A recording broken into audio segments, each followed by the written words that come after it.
ভারপ্রাপ্ত চেয়ারম্যান বাংলাদেশ জাতীয়তাবাদী যুবদল।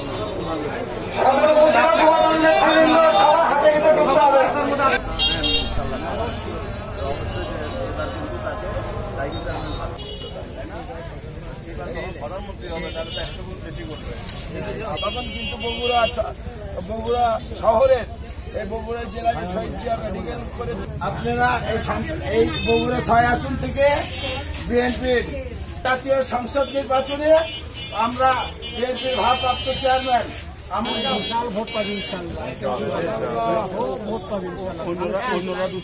জাতীয়তাবাদী যুবদল বগুড়া জেলা শাখার